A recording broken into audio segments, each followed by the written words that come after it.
পাঁচজন করে শিখে যায়, ওই 100 জন শিখলে 500 জন শিখে হবে।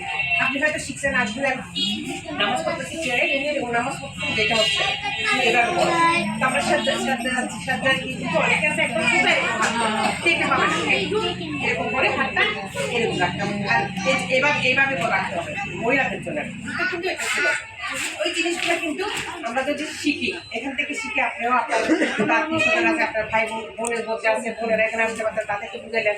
হ্যাঁ, এটার থেকে আপনি সোয়াবও পাবেন। আপনি বলার সাথে সাথে আপনার কিন্তু একটা সোয়াবও হচ্ছে। ঠিক আছে, এই জিনিসটা যদি আমার হয় আমার খুব ভালো লাগবে। আপনারা যদি আসেন, সহযোগিতা করেন, আসেন সবাই একদম দেখবেন, একজন করে সবাই আসবে।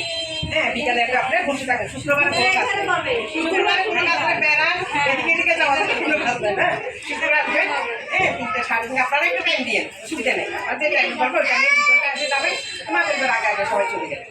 ঠিক আছে, এই জিনিসটা কি করলে আপনার খুব ভালো হবে, কারণ শুধু বাচ্চাদেরকে পড়াই দেবো, বাচ্চাদের মাদের একটু দরকার। ঠিক আছে, মাদেরকে একটু দরকার। ঠিক আছে, আর ভবিষ্যতে যদি আমরা দেখি এআইয়ের মধ্যে কিছু করতে পারি কিনা, মহিলাদের কিনে একটা কাজ করেন, আমার আগ্রহ। হ্যান্ডিক্রাফট করে যারা হাতে কাজ সিলাই করে, জিনিসটা করে একটা ইয়ে করার ইচ্ছে আমি আদিত্য বলে রাখছি। দেখি না আস্তে আস্তে আল্লাহ কতটুকু নিয়ে যায় আমাদেরকে। এই বাচ্চাদের পড়ালেখার সাথে সাথে আমি মহিলাদের কিছু কাজেরও উদ্যোগ নেওয়ার জন্য আমি আদিকে বলছি, দেখি আপনারা দোয়া করুন আগামী বছর আমাদেরকে শুরু করতে পারে।